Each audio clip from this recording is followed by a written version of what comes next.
Assalamualaikum warahmatullahi wabarakatuh. Nama saya Muhammad Zaki Farul Rozi. Saya dari Akuntansi Diploma 3. Saya angkatan 2023. Nah, di sini saya akan membahas tentang subsequent event.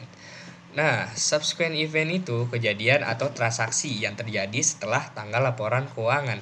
Nah, biasanya tuh di akhir tahun atau 31 Desember. Nah, tapi sebelum laporan itu resmi diterbitkan ke publik, nah, jadi ini kayak misalkan fase after party. Nah, after partinya itu laporan keuangan. Nah, di mana auditor dan perusahaan harus ngecek ada kejadian nggak, ada apa namanya, ada kejadian penting nggak selama periode itu. Nah, kenapa penting? Nah, karena hal ini hal yang terjadi di waktu bisa apa ya, apa namanya, karena hal ini bisa terjadi di waktu terjadi di waktu ini bisa banget ngasih kayak insight insight baru tentang kondisi perusahaan di masa tutup buku, atau misalkan yang bisa bikin laporan keuangan harus diubah, atau misalkan jadi info penting buat pembaca laporan waktu nggak mengubah angka, walau nggak ngubah angka. Nah, di sini ada beberapa jenis subsequent event. Nah, subsequent event itu ada dua tipe utama. Yang pertama ada adjusting event. Nah, adjusting event itu kejadian yang udah ada akar masalahnya di masa laporan keuangan. Nah, tapi baru ketahuan setelah tutup buku. Nah, jadi ini kayak efek dari sesuatu yang sebenarnya udah terjadi sebelumnya. Akibatnya laporan keuangan harus disesuaikan biar akurat. Nah, contoh gampangnya, misalkan yang pertama, pelanggan bangkrut. Nah, misalnya perusahaan punya piutang sama pelanggan, tapi setelah tutup buku, pelanggan itu bangkrut. Nah, kalau ternyata tanda-tanda bangkrutnya udah ada sebelum akhir tahun, misalnya kayak apa ya, kayak pelanggan sering bayar atau bisnisnya menurun, nah, maka saldo piutang itu harus disesuaikan. Nah, yang kedua, misalkan stok barang rusak. Nah, kalau setelah tutup buku baru ketahuan ada stok rusak, tapi ternyata rusaknya udah terjadi di periode sebelumnya, berarti nilai persediaan harus disesuaikan.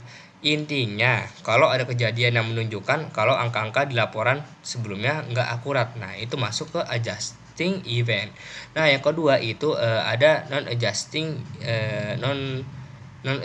event. Nah, kalau ini kejadian itu yang nggak ada hubungannya sama kondisi perusahaan di masa laporan keuangan. Nah, jadi ini kayak sesuatu yang apa ya, yang hangat-hangat gitu, yang baru banget terjadi setelah tutup buku. Nah, angka-angka di laporan itu nggak perlu diubah, tapi kejadiannya harus diungkap di catatan kaki laporan keuangan atau disclosure. Contohnya misalkan ada kebakaran gudang.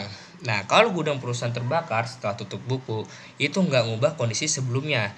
Tapi penting banget buat pembaca laporan tuh tahu. Yang kedua, misalkan akuisisi atau merger. Nah, kalau setelah tutup buku perusahaan membeli perusahaan lain, nah ini tuh nggak akan ngaruh ke angka laporan tahun itu, tapi tetap big deal untuk diinformasikan. Nah, terus ada lagi non adjusting event ini lebih kayak kayak apa ya bahasa Inggris ya? Nge-hits up. Nah, nge-hits up buat membaca laporan keuangan supaya mereka itu paham situasi terbaru perusahaan. Nah, kenapa subsequent event itu penting? Nah, bayangin misalkan kita mau menginvestasi ke suatu perusahaan, terus kamu baca laporan keuangannya, ternyata ada kejadian besar kayak pelanggan utamanya tuh bangkrut atau ada krisis besar ya, kayak krisis yang baru-baru gitu, yang baru ketahuan setelah laporan dibuat. Kalau itu nggak diungkap, nah kamu bisa ambil keputusan yang salah. Makanya subsequent event itu penting buat memastikan laporan keuangan itu tetap relevan dan enggak misleading. Nah, apa yang harus dilakukan oleh seorang auditor? Nah, auditor itu punya tanggung jawab besar untuk ngecek subsequent event ini. Nah, yang pertama, ngumpulin bukti. Nah, auditor itu harus cek semua transaksi dan kejadian yang terjadi setelah tanggal laporan keuangan. Misalnya, lihat invoice, laporan manajemen, atau bahkan berita yang berhubungan sama perusahaan. Nah, yang kedua, misalkan diskusi sama manajemen. Nah, auditor harus ngobrol sama manajemen perusahaan dan tanya, ada kejadian penting nggak setelah tutup buku? Terus bisa juga apa ada masalah besar yang muncul gitu. Yang ketiga, mereview notulen rapat. Nah, auditor juga harus baca-baca notulen rapat Dewan Direksi, karena biasanya keputusan besar itu kejadian penting sering dibahas di sana. Yang keempat, cek dokumen hukum. Kalau ada perkara hukum atau klaim asuransi, auditor harus ngecek update-nya. Yang terakhir, yang kelima, menentukan dampak. Nah, kalau ada kejadian yang ditemukan, auditor harus menganalisis apakah itu masuk adjusting event.